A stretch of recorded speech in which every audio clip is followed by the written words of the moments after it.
नमस्कार दोस्तों, God is true में आप सबका स्वागत है। यह श्रावण मास महात्म्य का 17वां अध्याय है। इससे पहले का पार्ट मेरे चैनल पर अपलोड हो चुका है, आप जा करके देख सकते हैं। श्रावण मास की अष्टमी को देवी पवित्रारोपण, पवित्र निर्माण विधि तथा नवमी का कृत। ईश्वर बोले, हे देवेश, अब मैं शुभ पवित्रारोपण का वर्णन करूँगा। सप्तमी तिथि को अधिवासन करके अष्टमी तिथि को पवित्रकों को अर्पण करना चाहिए।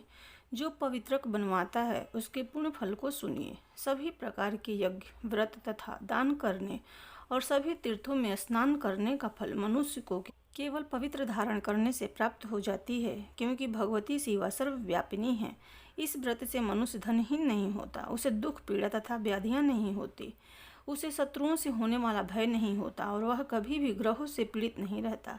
इससे छोटे बड़े सभी कार्य सिद्ध हो जाते हैं। हे वत्स, मनुष्यों तथा राजाओं के विशेष करके स्त्रियों के पुण्य की वृद्धि के लिए इससे श्रेष्ठ कोई अन्य व्रत नहीं है। हे तात, सौभाग्य प्रदान करने वाले इस व्रत को मैंने आपके प्रति स्नेह के कारण बताया है। हे ब्रह्मपुत्र, श्रावण मास के शुक्ल पक्ष की सप्तमी तिथि को अधिवासन करके देवी के प्रति उत्तम भक्ति से संपन्न वह मनुष्य सभी सामग्रियों से युक्त होकर सभी पूजा द्रव्यों, गंध, पुष्प, फल आदि अनेक प्रकार के नैवेद्य, वस्त्राभरण आदि संपादित करके इनकी शुद्धि करें। इसके बाद पंचगव्य का प्राशन कराएं, चरु से दिग्बलि प्रदान करें तथा अधिवासन करें। उसके बाद सदृश वस्त्रों तथा पत्रों से इस पवित्रक को आच्छादित करके पुनः देवी के उस मूल मंत्र से उसे 100 बार अभिमंत्रित करके सर्वशोभ समन्वित उस पवित्रक को देवी के समक्ष स्थापित करें। इसके बाद देवी का मंडप बनाकर रात्रि में जागरण करें और नट नर्तक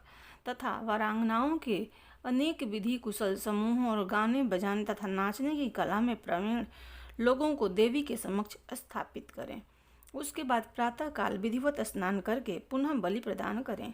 इसके बाद विधिवत देवी की पूजा करके स्त्रियों तथा द्विजों को भोजन कराएं।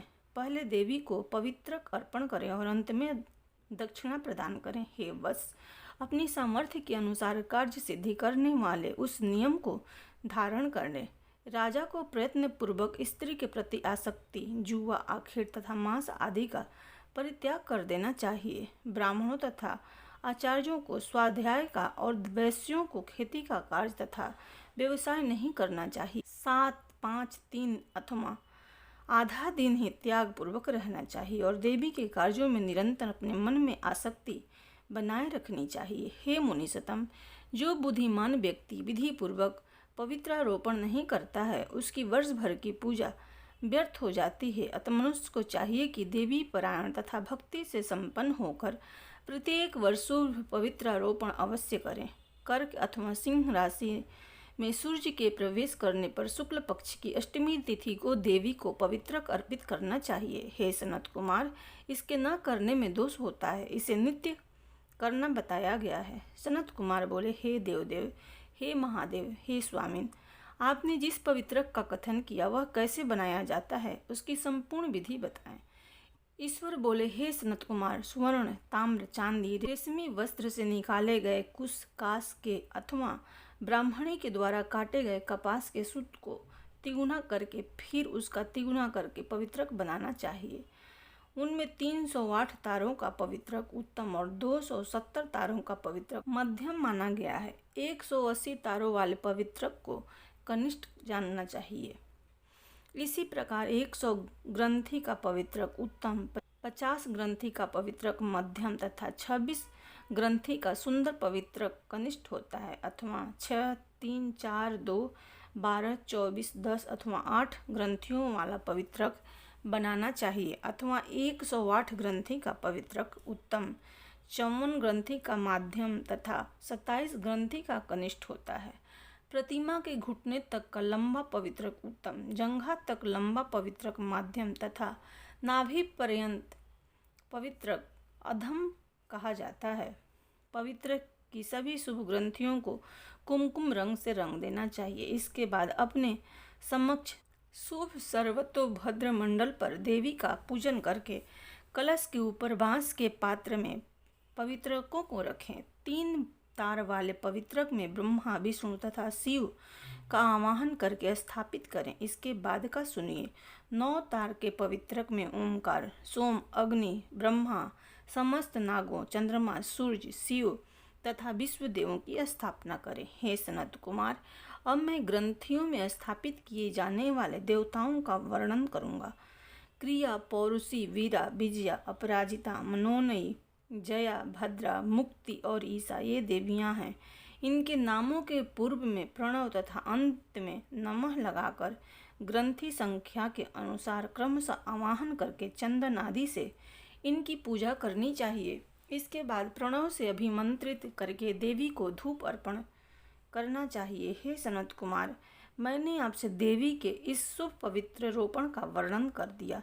इसी प्रकार अन्य देवताओं का भी पवित्र रोपण प्रतिपदा आदि तिथियों में करना चाहिए। मैं उन देवताओं को आपको बताता हूँ। कुबेर, लक्ष्मी, गौरी, गणेश, चंद्रमा, बृहस्पति, सूर्य, चंडिका, अम्बा, वासुकी, ऋषिगण, चक्रपाणि, अनंत, शिवजी, ब्रह्मा और पीतर, इन देवताओं की पूजा प्रतिपदा आदि तिथियों में करनी चाहिए। यह मुख्य देवता का पवित्रारोपण है। उनके अंग देवता का पवित्र 3 सूत्रों का होना चाहिए। ईश्वर बोले, हे विपेंद्र, अब मैं श्रावण मास के दोनों पक्षों की 9वीं तिथियों के करणीय कृत्य को बताऊंगा। इस दिन कुमारी नामक दुर्गा की यथाविधि पूजा करनी चाहिए।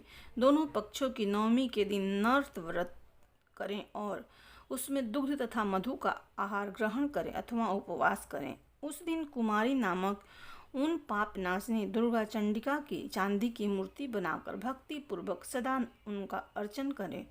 गंध, चंदन, कनेर के पुष्पों, दशांग, धूप और मोदकों से उनका पूजन करें। उसके बाद कुमारी कन्या, स्त्रियों तथा विप्रों को श्रद्धापूर्वक भोजन कराएं।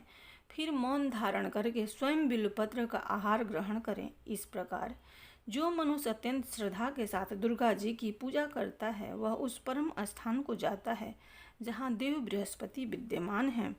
हे विधि नंदन, यह मैंने आपसे 9वीं तिथि का कृत्य कह दिया। यह मनुष्यों के सभी पापों का नाश करने वाला, सभी संपदाएं प्रदान करने वाला, पुत्र पौत्र आदि उत्पन्न करने वाला और अंत में उन्हें उत्तम गति प्रदान करने वाला है। इस प्रकार श्री स्कंद पुराण के अंतर्गत ईश्वर सनत कुमार संवाद में श्रावण मास महात्म्य में अष्टमी तिथि को देवी पवित्र रोपण नामक 17वां अध्याय संपूर्ण हुआ। प्रेम से बोलो भगवान शिव जी की जय।